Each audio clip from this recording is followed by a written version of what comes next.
I just did a talk a few days ago with a woman named Amara Strand on my channel, and she really went into some really interesting stuff about how much of our mental state is not our own. It's been given to us by everybody, Yeah. and we just keep going on thinking it's us talking to us. Yeah, yeah. Well, I just saw the like Matrix 4, is it? Matrix 4 is coming out soon. And Yeah, I just saw the preview clip thing. And what did it say? The world is full of people trapped in, oh, it said it really well, trapped in their own little circle or circuit or something. It's talking about this whole thing about, it's a mental construct, right? They sort of give you the edges of the boundaries, and if you believe it, well, that is the edge of the boundary. But is that what the edge is?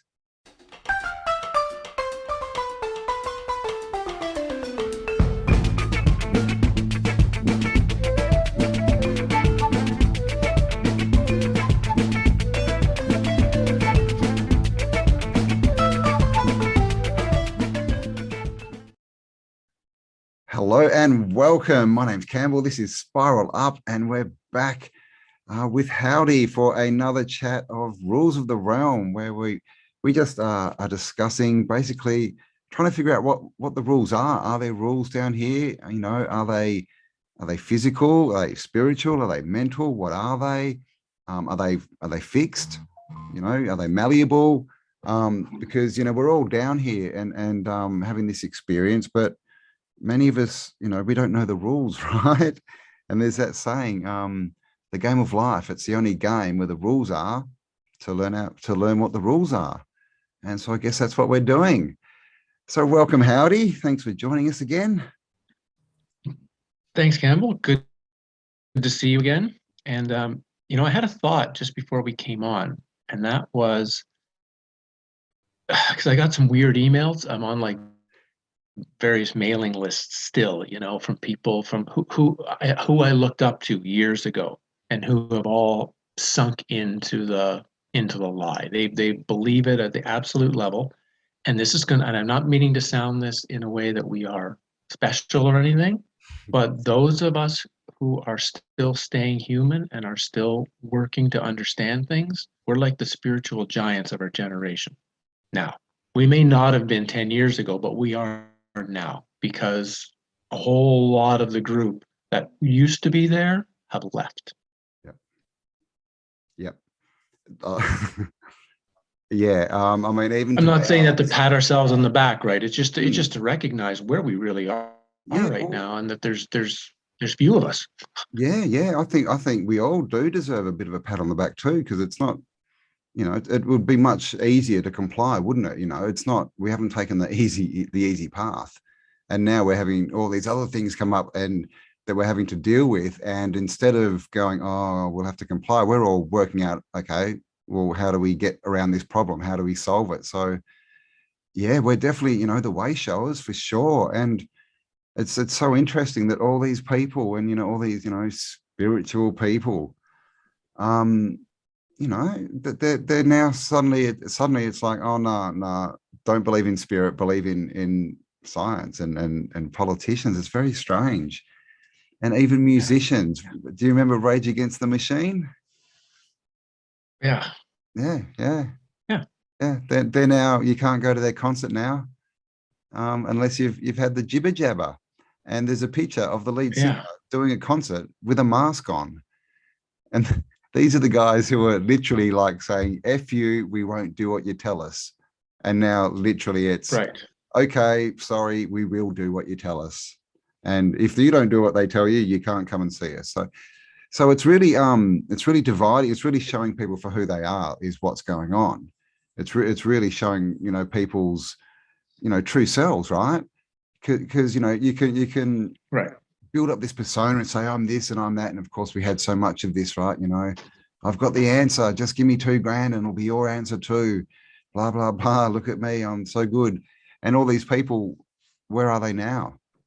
Like seriously, out of all the, the sort of spiritual, sort of crew, who's been speaking out against this? Who's been coming out to be on our side, right? And say, look, I'm one of you. This, here's some stuff we can do. Here's some solutions, or at least I'm on your side. Look, this is crap. What it's not, I haven't seen any. I saw a video with Tony Robbins where he kind of said a few things like, "Oh, this is a bit weird. Things aren't adding up." But that was it. That's all I've seen, and it's really quite disappointing. Yeah, at the very least, I was hoping they would tell us, like, some of these people at least say, we're in a really strange time. You need to really examine this for yourself. Like, you need to go dig for the truth yourself. It's a perfect opportunity. What you find is going to be what you find, but you have to take them, as opposed to the message has been, don't think about it. Yeah. So that's the part that's been, on one sense, disappointing, and in another sense, kind of liberating, because it means there's a whole lot of stuff that we took in on the spiritual path from this group of people that now we have to step back and say, should we accept any of it? Like, is their message from 20 years ago still valid? Because they've shown that we don't know where their mental state really is at. So we have to, it's actually liberating that we can step back now and look at all the stuff we brought in spiritually as a message and re-examine it fresh. Yeah. And I think it's also breaking down the guru complex. People are suddenly realizing, oh, hang on, that these people aren't all that. They're actually probably just like me. They don't have all the answers, and maybe I can go inside and get the answers myself. So yeah, it's definitely, it's given us a lot of stuff we can get rid of. Let's put it that way, right? I mean, all this stuff. Yeah. And I think that's a good sort of segue into, what is real, right? It is, if we believe all these, gurus will say on that topic, and there's a certain way to ascend or whatever, you have to, do these certain things and buy certain courses, then that becomes our reality, right? If we believe that, because we believe it into existence. And so that in itself gives us boundaries, right? The boundaries of the realm in certain ways. And just in a simple way is, on that topic, you have religions, so some people can say, yep, my religion, I can see it's all bad, so I'm going spiritual. And other people are like, oh, spiritual's bad. No, it's this. And so by doing that, they're building their boundaries, right? Right. So how much of this is on us? And again, how much can we deconstruct? Because I think that's kind of what we're doing at the moment. Because we're not following the norm, the crowd's way of thinking, we're going slightly different. We're seeing different things, right? So maybe if we were with the normies, maybe we would be hearing people, because they'd be on our side, right? They'd be like, oh yes, go out and follow this. And we'd be like, oh, they're still there supporting us, but because we didn't, we're cracking reality. We're going, hang on, maybe we need to re-examine that again. Maybe these people and the information isn't exactly what I thought it was. And when you do that, then you're breaking down the boundaries and going forward. Well, I know you were gonna wanted to start with the Matrix trailer or something. So why don't we begin there and see where that takes us, because that comes out like in a day or two. Okay. Yes. Coming out very soon. Matrix 4. So I mean, go and check out the trailer. I won't explain too much about it, but basically it starts, and what it says is, it sort of shows a city and all these people walking around, scurrying off to their jobs. And there's a voiceover saying, all these humans, they don't understand it, but they're caught up in their own little program, and all they're doing is running around in circles every day. So basically it's like the controller's looking down going, look how distracted they are. Look, we've got them running in circles. So they're taken care of. They've got their boundaries. We can now go and do what we want to do. The Matrix, and the Matrix, of course, was a massive catalyst to this kind of conversation, wasn't it? Right. What I've looked into. I did a thing. I was going to do a thing on the Matrix, and I finally watched all three of them recently, because the first one is so good. There is so much information. And then numbers 2 and 3, it's like they fall off a cliff. Yep. It's like yeah, it was written by a 14-year-old who watched some Steven Seagal movies. And so I was really curious as to if the fourth one would have anything different. But all the information I managed to get on this new one is that Neo is back in the world. He's living, he's back in the Matrix. He's doing whatever. Trinity's there. They don't know each other, and it's like they're going to have a really interesting explanation to have to first bring us to, well, how are we watching them back in the Matrix, back in an unknowing situation, back in their own physical forms again, before they even begin the movie? That would be the first thing I'd want to try to understand is how are they going to explain that? This sort of, they gained all this knowledge, all this understanding, and now it seems like it's gone. Because isn't that the message we get a lot about our own life? That, oh yes, you were in this other plane, and then you took the drink of forgetfulness and you dropped into this body, and now you have to remember. And like, well, that is like again, we're back to, that's the stupidest thing possible. Who or what is making us forget? Because it shouldn't be us. We should be, if it's about us and our journey, we should be fully remembering. So it automatically indicates some nefarious force trying to stop your evolution or trying to stop your development. Yeah. And so let's hope they've done a good job. They've had 20 years, but yeah, the second and third Matrix were just like, oh my God, how did you fall so far from that first one? But clearly just to make money, right? So yeah, it looks like they're back in the world. They've obviously aged, that they're 20 or 30 years older. But they don't know each other, and they don't remember the original Matrix, what happened. And there's a scene, and they're sort of getting spurred on by, whatever, right? The creator, whatever, the universe, different people are sort of popping up to try and make them remember. And then there's a scene where Neo rubs the back of his head and he's like, I remember this. And because in the first one, he had the jack, like the jack in his head. And he was like, wow, what's that? So yeah, exactly. It's a very interesting time for it to be released. Very interesting, how did that happen, right? And this is kind of where we are. Like a lot of people have taken, bought the media, right? And so they, as far as from our perception, I guess they're kind of in a bit of a dream, right? They're forgetting what the world was. We can see they're changing definitions of words. They're trying to change social norms, the way that people act, what's acceptable, all these. So literally, along with what with everything that's going on, this is what they're trying to do, is change a reality. And people in that who are buying that are literally they're going along with it. So their world is literally different from ours, because we're you know what I mean? We're in the old world still. And so we can remember. So, that you could look at this Matrix waking up thing as these people in a few years, are they going to sit there and go, hang on, I remember life being different than this. I remember I could travel once and I could go out in the bush, so it could be seen as a metaphor of what's going on now. We get to choose. Are we going to go along and with this falsified narrative, or are we going to finally wake up and remember, hang on, things weren't always like this. Maybe we can change it.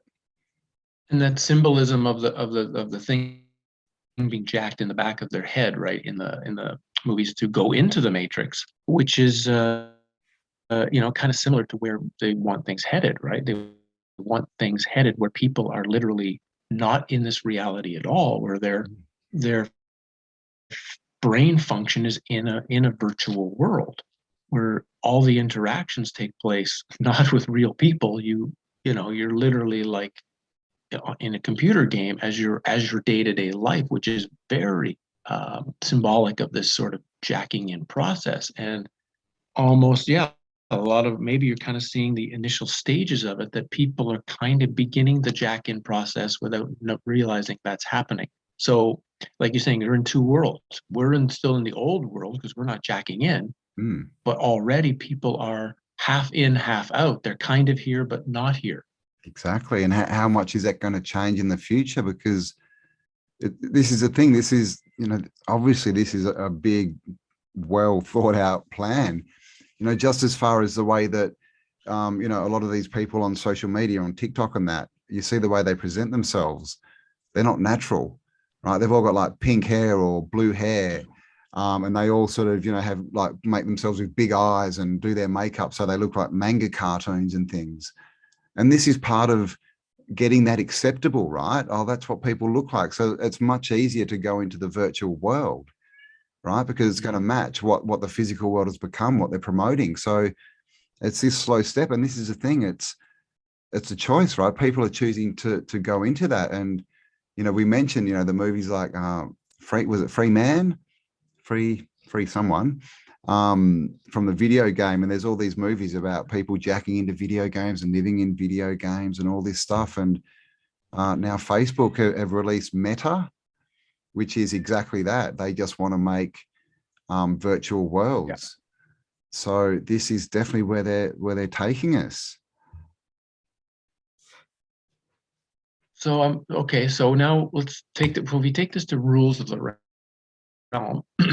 So it seems like this realm is morphing into, or we're morphing into a different realm, let's say. So the question then becomes, okay, if you as an individual don't want to move into this alternate reality, is there a way to truly root yourself then in this one, so that maybe the whole thing goes that way, and then here are a few of us left here? So maybe that's a question to ask. Is there a way to be rooted to the reality that you want? Yeah. Not to stop the other. Okay, if you want that, go right ahead, but I'm going to stay here. Yeah. Well, I think it's just what we're doing, isn't it? Just standing up and saying, no, because there's all these threats, right? We've heard all these threats and, oh, this is going to happen. And, if you don't, comply, oh, it's going to be so bad, and rah, rah, rah, and people kicking in your door. But I haven't really seen much of that happening. It seems to be the people making this decision. It seems to be just standing in that power seems to be enough to say, look, I'm not complying. And I guess to the powers that be, they just want the masses, right? They just figure we'll just take the easy ones and, deal with us later. But or maybe it's this sense of, I've heard a couple of people talk about this, it has to be the person has to make a willing choice to move into that realm. Yeah. That like if 10 soldiers come and put you down and put whatever into your system, well, you're physically, of course, you're going to be affected, but perhaps on your soul level, on your spiritual level, you actually won't be affected by that at all, because it was not your own willing choice. So a lot of this might be the generation of the fear is just to get people to make the choice that the influencers want people to make, because then at some point, well, you chose. Yeah. We gave you an option. We pushed you. You said yes. So there's a loss on a spiritual realm. And so maybe that's, like you say, the non-compliance is not to protect our physical. The non-compliance, because our physical is going to leave us anyway. We know on death this thing is gone anyway. But the things that are the most deepest level of us, which we still don't really fully know what that is, perhaps that's what's being protected now. We are actually protecting what is unseen about ourselves by making these very difficult choices. And maybe that's part of what's happening. It's just the force is pushing people to, once they've done it, too late. Yeah, and this is where we if you haven't chosen already, we're all being pushed into a place where you have to choose. And of course for most people out there, it's literally coming down to their jobs and seeing people and going out and shopping. So a lot of us haven't been hit as hard as, and I don't know, the people I talk to don't seem to have that. They just seem to sort of get around these issues once they've made the decision. But clearly the people who haven't, and they're in the system, they're like, oh, if they haven't made their decision and they can still be swayed, then they're coming against up against all this, you have to get it or you're going to be sacked. You have to get it or you can't travel. But at the same time, that there are people traveling that are not complying. And we know this. It's being very suppressed, but I know that people are traveling internationally and nationally that definitely have not been, have not succumbed. Right. So it's kind of shows us it really is a big show, isn't it, of compliance, and they're really just trying to get us to make our choice. And I think once we really make that choice, like, actually make it, not some false choice based on other people, but once we stand in our power and go, right, that's it, this is my choice, I think we kind of, like you say, we've given out, this is where we stand, and we kind of get to weave through the matrix. It doesn't affect us as much because they know that. Well, it's still going to affect us physically. Like, I mean, it gets to the point where you can't obtain food and you're not growing it yourself, for example. You may not be around long, but at least you have, I think, linked into something soul-like, or linked into, at least you summon us, for me anyway, saying, well, I'm going to ride this out as a human. I'm going to ride this story out as a human and see what happens. Because weirdly, Campbell, I feel like we're the last of our species. Yeah. That in 10 years, there won't be any of us. When we're gone, we're gone. And the experiment is over, you might say. And at least I want to transform like that. I still want to make the transformation. I mean, whatever we can learn in this realm in it, but I think a lot of what's learned, you don't learn until the transformation happens. That's your opportunity to pick up the stuff you can't learn while in a physical body. And it's just as easy to get, I think it'll be just as easy or even more easy to be tricked and you might say almost hypnotized by shiny things in the transformative stage as it is to be tricked and transformed here. So this is like just testing for when we actually pass away and have to go through the door. Well, I mean, and this gets back to what is life, right? And we can talk about history in the past and the fact that it's pretty much unprovable. You can't really prove anything of the past. So did it actually even exist? Where are we? What is this, just a game, right? And we're reaching the end of the level. Are we literally, is the past just there, just as part of the boundaries of the realm and part of the, the infrastructure, right? Part of the facading, just to make it a complete realm. But there's only been one generation of people ever here, right? And we grow and we grow, and then we suddenly hit this point where we've got to awaken and make a decision, trust if we want to go up to the next level. Because this is that's kind of what it feels like to me, is this all this stuff, all these history and blah, blah, blah. It's just a paradigm, right? This could just be a game, and that's just all there. And we've all hit this point. And how many of us are down here? Are all these people that are complying, are they just there? But they're not really there. They're not real spiritual people, should we say, or intelligences, and they're just there to put more pressure on, right? To coerce people. And this is it, because every story we hear about, the quests and the heroes, they all have to make that choice where they just believe, don't they? A leap of faith, right? And I guess that's where we are. Luke Skywalker trusting the Force. Yeah. Where he just turns it over, right? Exactly. It's everywhere. It's funny, I had thought about, you're talking about the history. I had thought, wouldn't it be interesting to get like a giant one-day course, originally, not course, but like a one-day talking thing with me and you and John Levy and Michelle and Martin and a whole bunch of people, and all of us are giving presentations in the course of a day. And at first I thought, well, this would be an interesting day anyway, if all of us are having this sort of like have to be an online lecture. But then I thought, but at the end of it, would we have actually learned anything? Truly, like you said, would we have really gotten any answers? We have some interesting concepts, but we still wouldn't know. We still wouldn't know anything. No. Even with all of our minds together in the same place, that almost like without a time machine, where for us to go back as a group and be there together, and okay, now we're at Gettysburg, now we're at the Chicago Exposition, now we're with supposedly Napoleon, now we'll have the story. And like you say, we don't even know if this realm had a start date to it, if our current reality doesn't really go back billions of years. It maybe only goes back 150 or 200, that literally that's when the switch was turned on. So we have a whole period of what we think of as history is just filler. Just We don't the know. wallpaper. And there's that concept that if this is a simulation, that the code writer who would write the code would spend much more emphasis and time on the present than he would on the past. So if you were going to see problems and things that didn't match up, you would see them in the past. And that's, of course, exactly what we see. Right.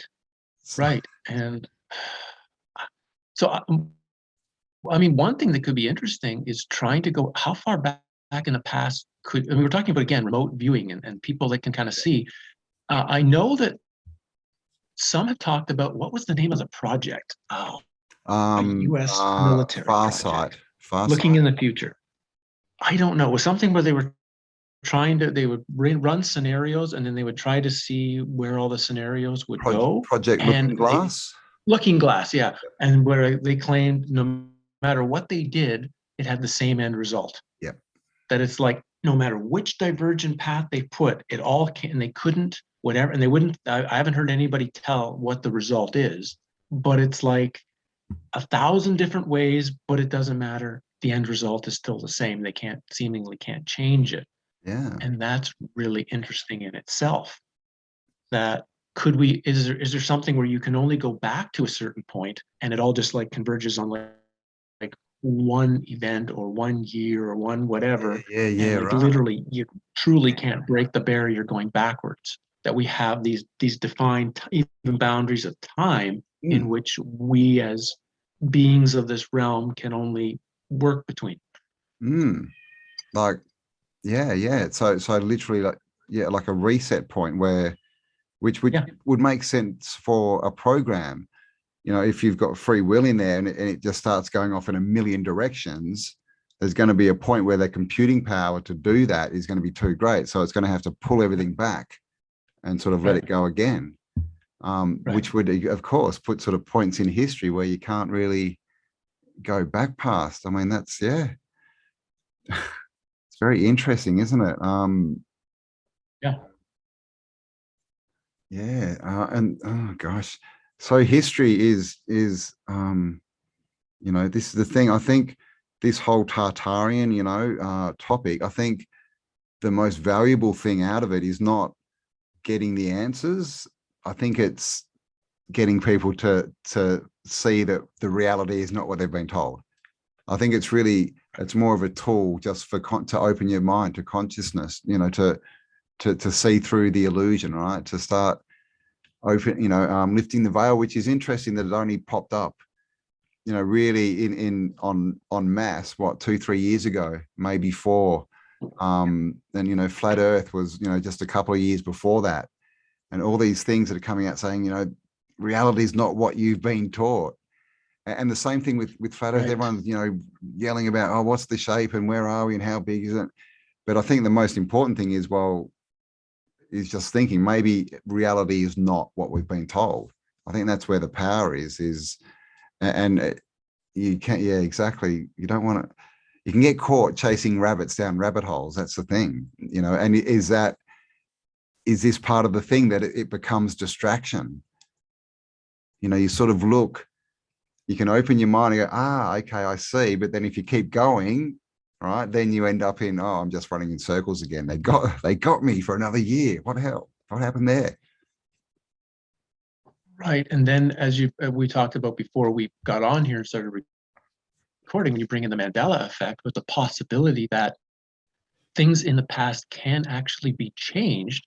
So now you've got the thing where I just studied a particular area for a year and I've dug in all this stuff. And now when I go back and look, it's different. It's different. Well, yeah, it's different. It's actually not what I studied. So now you're like, well, what do I do? Because now if I try to make my presentation of X, the whole world, if they go look at it, they see Y. And now they're telling me, well, you're completely wrong in your research because that's not, the lyric in the song is not this, or in the movie this happens, but it didn't happen like that.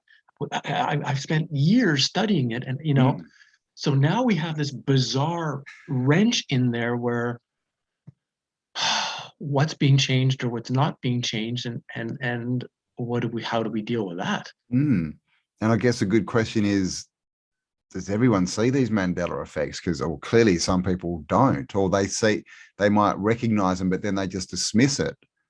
So what are Mandela effects, right? Are they cracks in the program because we're cracking it, right? We're going in a different direction from the narrative. Are these just like, little bits and pieces that are cracking because we're changing the direction of the program? But there's a movie called The Mandela Effect. And at the start, have you seen it? Yeah, at the start, the couple, they lose their daughter. She drowns in the beach, and she's carrying Curious George by the tail. Right? Yeah. And then it gets into it, and the father finds out about Mandela, and one of the first things is he finds that Curious George doesn't have a tail anymore. And he's like, well, how is this possible? Because he's got the last photo he's got of his daughter is her carrying Curious George by the tail. And so it goes into this thing, and he starts seeing all these different, changes. And he's a coder. He's a computer game coder. And he starts to see these different bits. And then, long story short, he basically, he finds a quantum computer, and he writes a program where the computer will just keep basically looping in on itself and trying to get more and more detail out of things. So it will basically, in the end, it will end up with too much information to process, and it will have to shut down. And he does this, and he's sitting on the train, and everything starts freaking out, and people start walking through the ground and flying and all this stuff. And then everything goes black.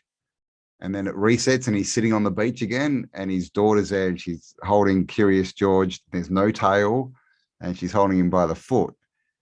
And there's a different outcome. Like, she goes, oh, I'm going to leave Curious George with you. This, Daddy, can you look after him? And she doesn't drown, and rah, rah, rah. So the concept is, there's these little glitches in the matrix, right? And they've come up. And what's happened is it's made a reality that's impossible. And so at some point, it has to go back and fix those realities, right? And fix the program. And if too many glitches come up, it has to reset the program. And of course, we talk about resets, and we just spoke about, these converging lines, right? Coming to a point. So is this what we're seeing? All these glitches? Are we literally, we're all talking about the reset. There's glitches happening. Literally, there's footage you can see on YouTube of birds stuck in the sky, not flying, just sitting there, like they're frozen. Right. And glitches in the matrix. Yeah, I think what's interesting was something that, because I looked into the Mandela effect too, to really question it for a while, wonder what it was. And I'm wondering if we've got two different things. We've got glitches in the matrix, and then we've got these things we're calling Mandela effects. Now, what's so weird to me about them is they don't seem random. Like if the changes were like you were describing, they're just random. Then, for example, okay, I'm a sports statistics guy, for an example. So, I mean, I got a computer head for useless baseball and hockey statistics. If the Mandela effect was just random, I should be looking into somebody's, I should look into Steve Schutt's scoring total, and 1 year, instead of having 60, he has 57, because something weird would, but it's not that. What we're getting is like, the teeth on Jaws. We're getting a line of a particular song. We're getting, so it's whatever seems like at this point are the changes are things that are noticeable enough that people can question it, but not big enough that like something like that, like if Roger Maris all of a sudden hit 50 home runs instead of 61, every baseball stats guy would go, wait a minute. that's 100% wrong. What's going on?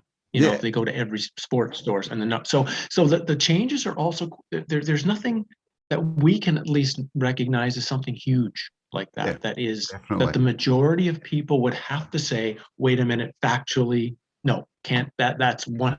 So it's these little things. So I'm wondering if the changes so far have been consciously altered, um, just to make people question Question. what their memory is.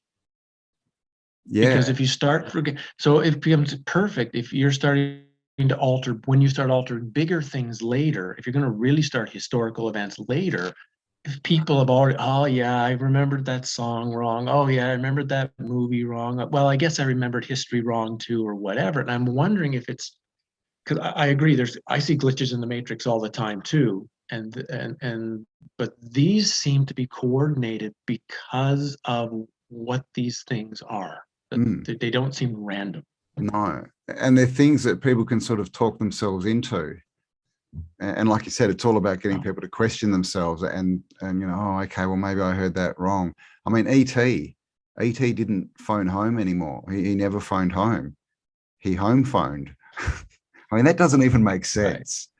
But No. it's close enough that people, over even if it wasn't instant, over a week or whatever, they could talk themselves into, okay, it was phone home, you know. So it's like that kind of thing. It's like the Star Wars, no, what is it? No, Luke, I am your father, or whatever. Yeah. There's a line before that, and if you listen to that, it's one of those ones that oh, you can sort of talk yourself in or out of it, or was it? So yeah, they're not definite things, are they? Like the dash in Kit Kat. Was there a No. dash there, or was there really? Oh, I don't know. Maybe. But here's something that's really interesting to look into these Mandela effects, and that is so. For example, that Star Wars line, which is out of the movie now. So if you go rent it, or if you had it at home and you watched it, the line is whatever it is now, right? But if you go watch like interviews that James Gerald Jones does I know. like the year after Star Wars, and he says the line on the TV show, it's what everybody remembers. Or if Saturday Night Live does a sketch, Mm, the sketch, so it's like what's changed is the actual physical movie structure itself, but anything that connected to it mm. didn't get changed. So, So this is also how you can track this Mandela effect stuff, that it's like they've managed to alter a source material, but anything linked to the source still stays. Like another one is that Jaws thing in the James Bond movie. Well, when you look at any comedy sketch that's been done about it yeah, afterwards, the he's always got braces are braces on. always in the comedy sketch. Now, there's no way every comedy sketch would think, "Oh, I'll put somehow something on the teeth in the sketch," because they Yeah, didn't do it in the James Bond thing. So and that's a funny one too. That's this to another me one is that. telling me why it can't be random. The Mm, things are somehow targeted and coordinated. If it was random from the system itself, I think all the connection points would be changed too. yeah. Like, so they're not changing the timeline or reality. They're No, changing just little bits within the program by the it's looks of it. yeah, And some of them don't make sense. yeah. Like that scene from what was the movie called? I can't remember, but James Bond and the big Jaws Moonraker. dude who had Moonraker, and he had like metal teeth. And he's this big freak, and at the end, he meets this sweet little girl, and she looks up and smiles, and she's got this, mouthful of metal, just like him. And they're like, oh, they have this, moment. Right. Now she doesn't have the metal in her mouth. It doesn't make the whole scene doesn't make sense. No, It doesn't make sense. no. But like you said, there's all these, these bits of these trails left. In uh, Ace Ventura, Pet Detective 2, there's a scene where this guy comes up and he's talking to him, and he says, "Who are you, the Monopoly man?" And this guy doesn't have a hat on, doesn't have an umbrella or a cane. All he's got is a monocle. So this is, and so there's nothing else that you could say. That's why he said the Monopoly man. It's just the monocle, and that's still there, right? But of course, we all know that the monocle never existed. And this is the thing. Yes. So, and has it been done that way? I mean, why has it been done that way? Like, because now we've kind of got proof, right? I even saw someone had found some footage of this movie, Shazam, the Shazam movie that Oh, apparently yeah. people remember getting made with the actor Sinbad or the comedian, and it never got made. And even this actor says, "What do you mean?" And he jokes about it. But then someone's found this old VHS tape from the 80s where they've recorded they got like 10 minutes of it, and that exists, and that's up on Yeah, YouTube. So we've got a part of a movie that was never made. right. Like I would, so this is where once I started studying it, that's when I started moving from oh, it's just your mind. You're just forgetful as you get older. This is the standard response to it. Yeah. But all of these connection points tell me, no, something's going on. And I wish, like, for example, I had taken an old video camera, had like the Moonraker on and filmed it with my camera. And then put, like you say, put that old VHS tape into a machine. Now, what would I get? Mm, What would be on? Because now I'm just making a copy of something. It shouldn't be altered in Mandela effect land. It should be whatever I did originally. And, exactly. Yeah. and 'Cause only the this source is code gets also, yeah, changed. this is also bizarre because, yeah, I had a guy contact me, email me a while back, and he said, after something I'd been talking about, what he was doing is he was going through his old family photo album and he was looking for Mandela effects in his old family photos. So No. could he find things that were changed in the photographic evidence of, like, I think it was from the Truman Show where they were showing, remember they're showing the pictures of, like, fake Mount Rushmore, fake Yeah, whatever. So yeah, yeah.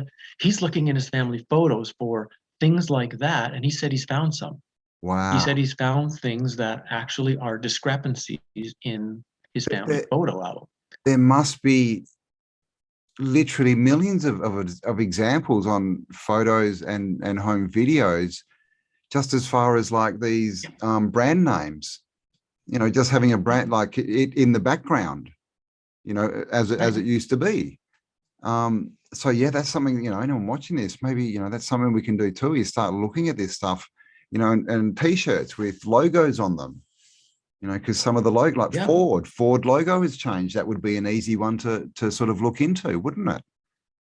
right. So Like if somebody, remember, I had a Ford car when I was a kid. My dad had one, and do you have a photo of the car in the driveway? A photo mm, you wouldn't normally think of, but oh yeah, that happened. I was taking a photo of the house and the car's in the driveway.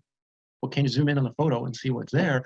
yeah. Because if what I'm suggesting is true, then I don't know how many residuals get changed. It's like something originally gets changed, but how many, or yeah, yeah, I mean, it's also mind-boggling if you think this is the technology that exists. If this is a conscious, if it's not just random in the simulation itself, if there's something guiding the changes, that someone or something can go into the program, change a piece of every single existing movie in its original form to the whole realm and can change that bit of program. Mm, Now, if we throw that back to us, then that means we technically, if we had the same power, if we had the same understanding, we could change any bit of programming in the entire realm and change it. Like, we don't want cancer anymore. Well, that's a program that's in the system that says humans can get cancer and it goes this way. It's just a code that's in the mm, system. And if you knew that, all you would have to do is remove the code. It would be gone. mm. Never existed. Yeah, it would just be gone. Mm. So can we change the code? Is this what awakening is, or manifesting? Is this some way to get in and change the code, or at least change our version of the game? Because some people who are in it have a bad time, but some people clearly live outside the bounds, or seem to, sort of live outside the bounds of the game, don't they? Is that because Mhm. they've worked out, how to write the program? Is our thought because what is source, right? What's source? What are Right. we connected to? Can we actually get in and change the program? And is this the reason that they spend so much time telling us that none of that stuff exists? You know, that there's no other world, there's nothing spiritual. You know, you can't connect, you can't manage, you can't, you know, do all this stuff. Is that literally to keep us out, keep us from changing the program? You know, is this, how malleable is this? Are we, you know, are we co-writers or co-creators of the program, I guess, is the question. Or is it, which comes back to the consent as well, doesn't it? If you give over your consent, is that, well, okay, you write the program for me, I don't want to do it. But when you're saying, nah, don't change my program, you're saying, I'll keep writing my own one. Sorry, I'm going this way. You know, is this kind of what's going on here? Yeah, I had a talk recently with Amara Strand that I did on went up on my video on my channel a couple of days ago. Really interesting conversation, mostly about the mind being a foreign installation. That literally, she was talking like out of a Castaneda novel. It was incredible. And one of the key elements that came out of that conversation, which is I think valuable to everyone listening here, is that most of what we consider our thoughts and our mind and our way of behaving are just programs. And those programs are not created by us. They were given to us by parents, by teachers, by television, by schools. We just took all this stuff in, and now we believe it's us. The certain thoughts and things roll around in our minds or belief structures, and we just, it's me. And she said one of the first steps you have to do in kind of claiming your true source or power is you have to give all these things back. And she was clear, you don't release them, because if you try to just get rid of them, like the standard way of doing it, I found that it's wrong, I'll get rid of it, it'll just come back because you haven't put it anywhere. You have to actually take it back to its source, the place that gave it to you, and say, thank you, but I'm giving it back to you now. Then it doesn't come back. And now you'll have this empty space almost without all of this garbage running in the background, that now you can reprogram yourself consciously into what are the things and ways you want to think and believe. And maybe that's the first step of being able to reprogram reality is first we have to reprogram ourselves by sending back everything that's not really us. Yeah. This gets back to sovereignty and contracts and, you know, saying yes or no. Because as we know, everything is a contract, right? Back to birth. You know, they're going to give you a certificate and say that you're a person. And so we've got all these contracts that we agree to, but we don't even know what half of them are, do we? But we definitely let them control our reality, our box. Right. So by releasing contracts and saying, you know, I don't agree, you no longer, you know, I don't, you know, that was fraud. I don't agree. Thank you for the offer. Here you go. Not interested. That wipes the thing, because you've got the, you know, the analogy of a computer, right?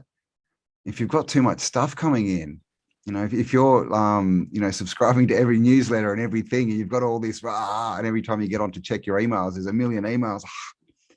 You're stuck in that system, in that game, right? With all these different contracts people are throwing at you, and you never get time to focus on what you want to do and your own program. So right, and I think part of that is making sure that all these contracts that we agreed to somewhere along, maybe even a contract to enter into this reality at the beginning, is we have to say we don't accept contracts that are fraudulent or were signed under duress, or that we could only accept a contract that we fully had the opportunity to look into, dig through ourselves, understand all the legal ramifications of, and which would be almost every contract we've ever signed is fraudulent. null and void. So it gives us the opportunity then to easily, morally and spiritually on all levels, release them all, you know, and yeah, I think because if that's something's huge. fraudulent, you can't be held to. Yeah. That's the key part to keep in mind. I think it's not just you want to release the contract because you don't like it. You're releasing the contract because at some level you know there was something fraudulent. It was you were lied to on some level. So therefore, you at your deepest level can't be held to something when you've been lied to. Yeah, it's like if you go and buy a car and you're shown a nice, car that works and everything, and you pay for it and you go and pick it up, and the person's taken the engine out, and you're like, hang on, this car doesn't, you're not going to go, oh, okay, I'm just going to take it. You're going to go, sorry, this isn't the deal. Null and void, right? So it's the same thing. If they're not telling, if we don't have full disclosure, it's null and void. But the other thing about a contract, a true contract, is you always have the right to get out of it at any point. Right? If it's a commercial money base, you'll have to, settle things, but all contracts, they're only contract as long as you agree. You can at any point say, okay, I'm not interested in this anymore. And get it out, because that's the choice. We always have choice, but they, of course, with their LAW law, they say, oh no, you can't do that. Look, it's written down here. No, you've got to do this. You're contracted. But that's a belief system.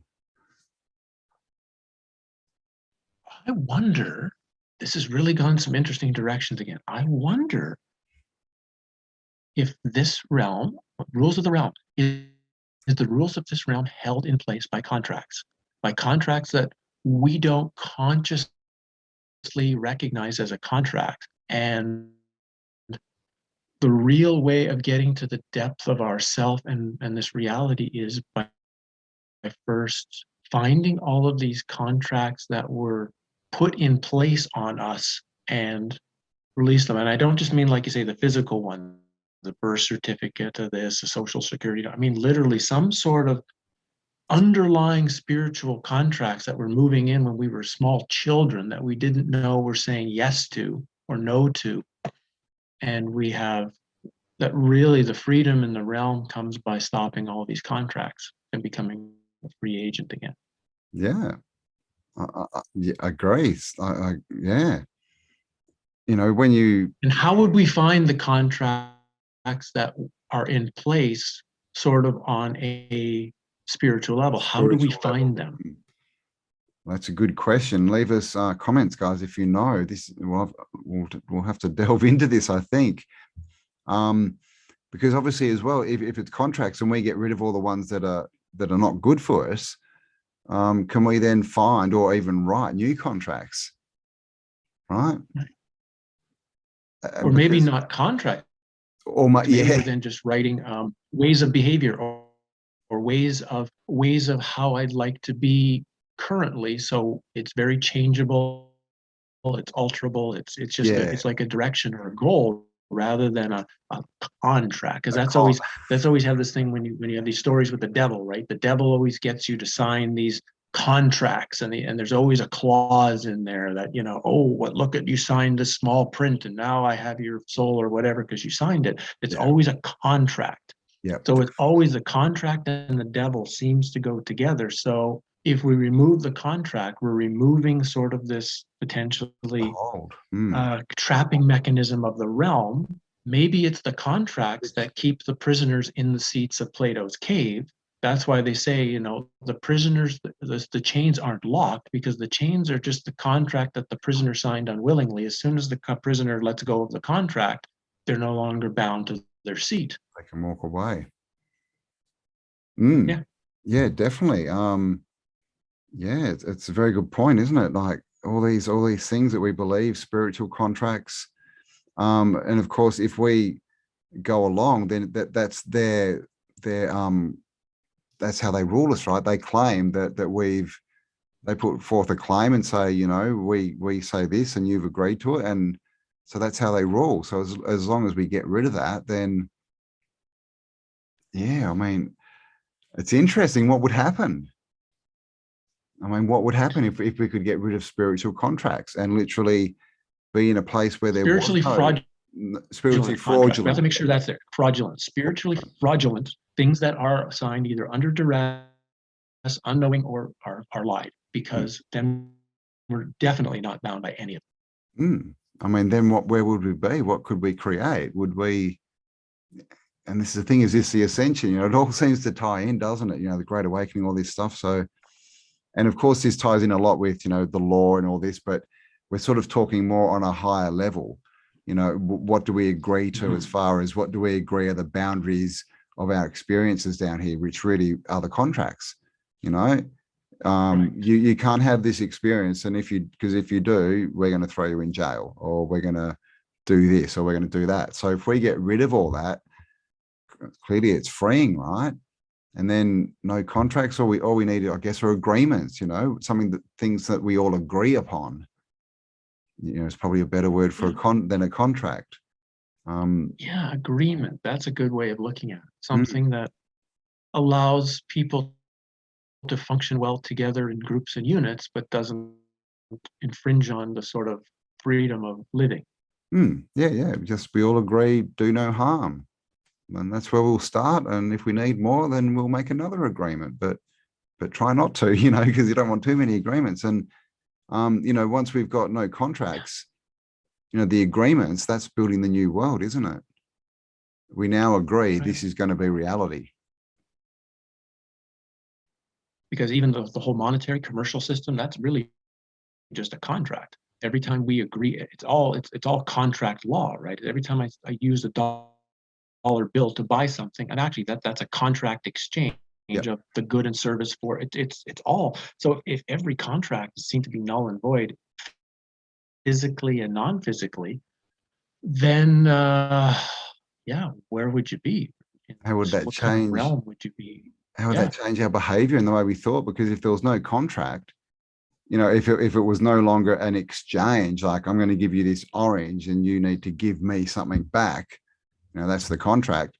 And if we didn't think like that, you know, it might very quickly change to a world where there is no, you know, poverty and hunger and all this stuff, because people wouldn't be doing things to get something back so much, right? They'd just be doing stuff to do stuff, you know, to help out. So, you know, contracts keep us in this, you know, definitely, like you said, they're all from the dark side, right? And they keep us in these boxes, but they also make us do things that, you know we shouldn't be doing. And one of the big ones is, you know, accepting We're other back people. to that idea, like, you know, as soon as you have the contract, as soon as you have the contract with the orange for you give me something for it, if you get rid of that, and now the idea comes, I think I'd like to eat an orange, but would the orange just appear? Would it just literally manifest itself then? Because now you don't have to you're not contracting anything. You don't have to go and fulfill a contract to get it. You're contract free. So then would the manifestation process be pretty much automatic, because there's no demand for the manifestation to happen? There's no contract for exchange. It just, the exchange is your thought creates it. And is this, you know, what all the great masters were talking about, you know, because they could all manifest things, right? They could all do all these things and heal people and manifest food and walk on water. And is that just because they've got rid of their contracts? And so, yeah, they're not bound by anything. So their contract of I'm heavier than water, that doesn't exist. So they can walk on water. You know, the contract of, you know, fish, to get fish, it takes time, when money and all these things doesn't exist. So they just appear. It's a very interesting concept, isn't it? Yeah.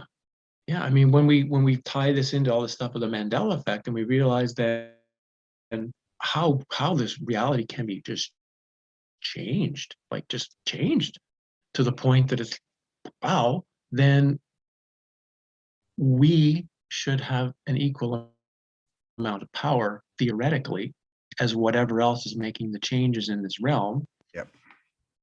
Then, and the question is, we don't want to be looking for this so I can be special or important or control things, or, you know, because already you're making a contract right away to be important. It's more just kind of saying there must be a different way to live here, a way that what we do look into history indicates that there were times in the past when humans seemed to live in a very different, balanced, harmonious, energetically clean way. I think if you're looking at going back into understanding this just for that you want to experience a very balanced, harmonious life, then I think it's okay to dig into how do you manifest in this realm. Definitely. Yeah, I mean, I think, I'm just still thinking, I think we've hit on something there. I mean, because it's also in the you know, a lot of people are talking about this stuff right at the moment. And this is another thing that's happening, is all these thoughts are sort of coming up, but they're hitting a lot of people at the same time. And so we're getting these sort of different viewpoints all sort of rising up into the consciousness, I guess. So maybe this is so contracts, because yeah, we've all been talking about contracts, and is this all, you know, the more contracts we believe in, the more that they get us to believe, you know, Mandela effects, and that it's our mind playing tricks on us, then the easier they can get us to sign more contracts, right? Now the contract is you can't leave your city. Now the contract is you can't do this. Now the contract is you can't do this, right? And so that, yeah, they're building us into that. And so if we strip that, what happens? It's like my friend Kelly, because she's in Melbourne, right? You know, Melbourne, Afghanistan. And literally she with the police and that, her idea is she just wants to walk up and say, you don't exist. I don't believe in you. You don't exist, and see what happens. And what would happen if a lot of us, you know, and is that a way to break is that how we're breaking these contracts? You know, if we stand up and go, you don't exist, to the policeman, not you don't have power over me, your law sucks. What about you don't exist?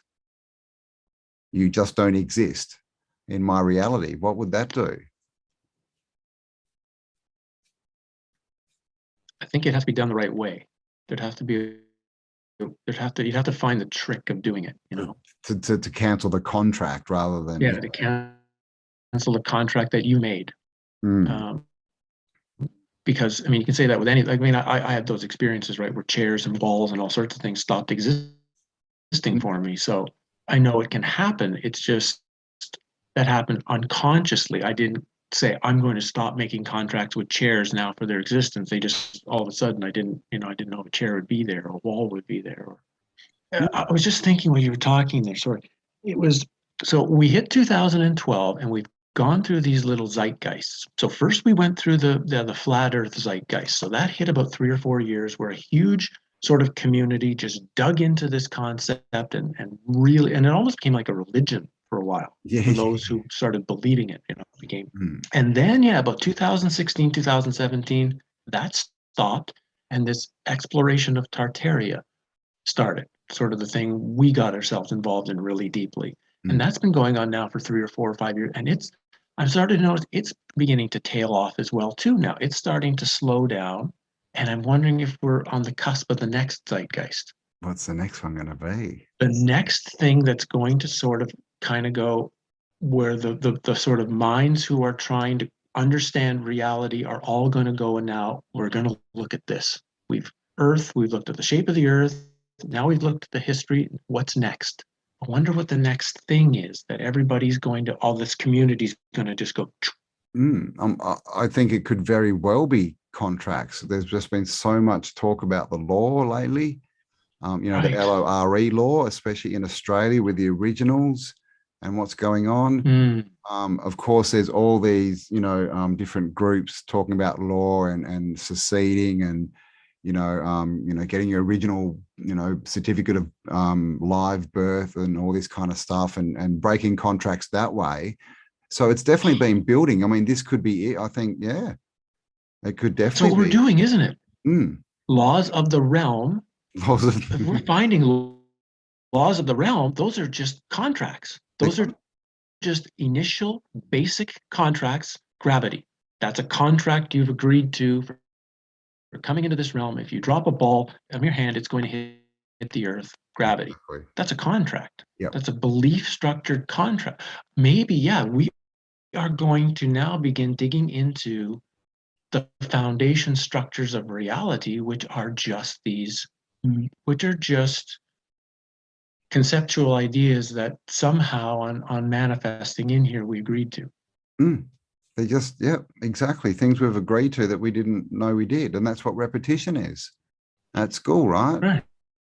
And of course, you know, if you don't believe them, that they say you're wrong, big red cross, ostracized, go stand in the corner, everyone laugh at that person. You know, so we go, oh well, I'll accept it, I'll accept the contract. So there we go. I think we've hit on this now. I've also got I'll have to find it and I'll make a video. I've got something that JCK wrote, and it's all about rescinding contracts. I haven't got it on hand, but I'll get that and I'll read it and make a video of reading it and whack it up. So everyone look out for that. But yeah, leave us comments, guys. What are the contracts? What do you think they are? What do we need to break? How do we break them? And yeah, what do you think about this? Is this really what reality is? It's just a self-imposed matrix of contracts, you know, and as we break the contracts down and release them, we get to see more and we get to be freer. And is this what, you know, the unveiling is, right? And the new earth? Because we've got to start sort of looking at it in terms that we can do something with. And I think that's a very good place to start, is break the contracts. They're all a con, right? They tell us in the word. And yeah, let's see what other people smarter than us have to say about what to do with contracts. Yeah. So what was the name of that interview you did with the lady? I think it's called I think Conversations with Amara Strand, talking about I think I actually have parasitic or no mental intrusion. I'll just look it up on my site here. Yeah. My channel. Is it just so I get the name correct, so I don't. Yeah, I'll leave it. Since I did it, I should know the name of it. It's called Conversation with Amara Strand, main subject, the foreign installation. Cool. Awesome. Is that on Freeview? Free? No, that's on YouTube. That's up on my YouTube. Howdie Mickoski Talks YouTube channel. Came up it's up a couple of days ago, so it's the newest one. And she's so interesting to me because she talks about the spiritual subjects that no one really talks about. Our conversation was gaining authority over yourself. Yeah, this foreign installation and how to deal with your mind and removing the programs that are the foundation of who you think you are now. That's the hour-long conversation. So highly recommend it. Awesome. Definitely. Well, go check that out, guys. And Howdie's also on freevoice.io. Is that correct? Sometimes. I got that right? Yeah, sometimes. Every once in a while I put stuff on there, yeah. So he's there too if you want to check him out, but definitely go and check out and subscribe and like to his channel. Howdie Mickoski Talks. Is that correct? Talks. Yeah. Yeah. Cool. There you go. And we did discuss about in the last episode about the extremities, right, of the realm, and maybe getting some remote viewers in to chat with. So we have actually found one. Someone contacted me, a friend, and a lot of you will know her, Sonia Testament. And so we're all in different time zones. So we're just going to hook up a time that we can actually all get on a Zoom together. And so that's coming up as well. So we're actually going to, and we will be able to literally ask Sonia questions. Go and have a look at this, and she'll do it live. So keep your eye out for that, guys. That's coming up as well. So thanks for joining us. Definitely leave us comments. What do you think? How do we break these contracts? Do you think we're onto something? Is this the next phase that we're going into of disclosure?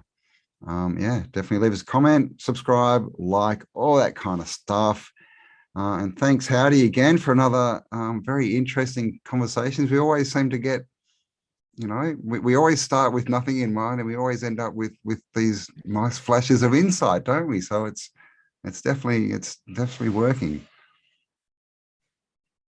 Yeah, whatever format we're doing here, something is happening, and it's always great to see you, Cambell. And you know, stay safe out there, stay clear as always, and you're doing a great service for what's going on, and let's just keep going.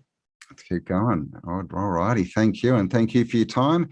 And we'll be back maybe in a week, maybe in 2 weeks. You'll have to keep your eyes peeled. If we don't see you in a week, have a great Christmas. You know, spend time with your family. Don't worship the bad things like consumerism. Yeah, and we will talk to you all on the next upload. All right, thanks for joining us. Bye for now.